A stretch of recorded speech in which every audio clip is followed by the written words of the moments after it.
In a country which is run properly, a government would be in a moral position to place conditions on the performance of a student.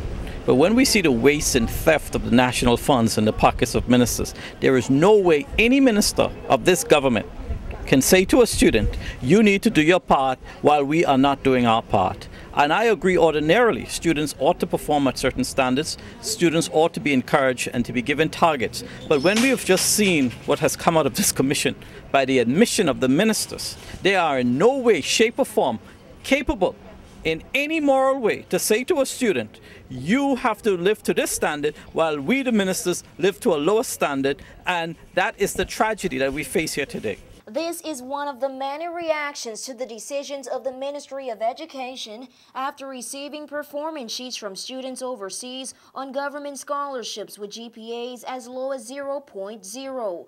Over the past 2 weeks, the ministry has been terminating a number of scholarships that were costing the government over $40,000 a year.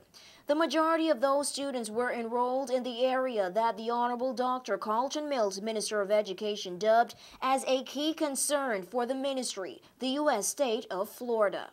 Mills said that warning letters were sent to those students, but academic reviews in the following semester showed no improvements in obtaining the required 3.0. While some residents strongly support the decisions of the Ministry of Education, others thought differently. I think this is very bad, because with young children today, tomorrow, they're the future of the country. What are we going to have when they come out of school? Where are they going? What are they going to do? They have to learn something. They can't always walk the streets and, like how we did years ago when we were little boys in Grand Turk. They need to get out and learn education. Other citizens that did not want to be shown on camera said that they share similar views with the ministry, and considering these tough economic times, the government cannot afford to be allocating funds for poor performing students.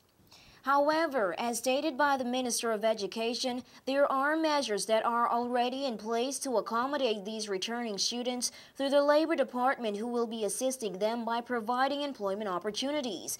As to what those plans are, WIV has been in contact with the Labor Department for more on those initiatives, which will be highlighted in our upcoming newscast. But for now, how are college students feeling about this? One college student told News 4 that they do not opposed to the terminations, as it gives another, quote, considerate student a chance to succeed. For WIV4 News, I'm Nikira John.